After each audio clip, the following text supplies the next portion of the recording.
Bapak Kadif Propam, Bapak Kapolda Jawa Barat, Bapak Kapolresta Kabupaten Cirebon. Ini anak umur 11 tahun yang dilecehkan sejak kelas 4 SD, sejak umur berapa? 9 tahun ya? Oleh bapak tirinya, diduga oleh bapak tirinya. Syeda Ralun, seorang bocah sekolah dasar, diduga mendapatkan kekerasan seksual selama bertahun-tahun dari ayah tirinya.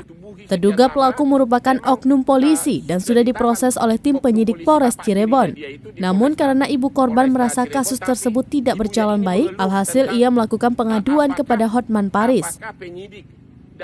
Ibu korban mempertanyakan penyidik dan psikolog Polri telah melakukan tugasnya dengan netral, dikarenakan sang ibu dilarang masuk untuk mendampingi sang anak. Dari pengakuan sang ibu, perbuatan bejat ayah tirinya ini sudah dilakukan sejak korban berusia 9 tahun.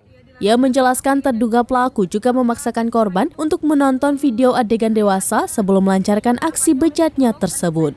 Untuk bercerita apapun. Oke, kemudian barang bukti. Ibu mempertanyakan soal penyidik, kenapa barang bukti yang disita cuma satu, Pak? Coba apa? Padahal kejadiannya 3 hari berturut-turut dan ada 3 baju. Ada 3 baju. 2 baju tidur dan 1 baju seragam sekolah merah putih. Maksudnya habis mau sekolah pun baju seragam disetubuhi juga? Saya ke pasar sama lagi mau berangkat sekolah. Saya ke pasar sama ART saya, anak saya sudah pakai seragam dan baru sarapan.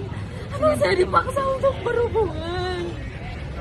Dan ternyata anak saya juga dicukupkan obat-obatan, obat warna merah katanya. Sudah mau ke sekolah, udah pakai seragam, tapi diduga si ayah tiri yang adalah oknum polisi, maka memaksa si putrinya ini untuk berhubungan seks bersetubuh di pagi hari.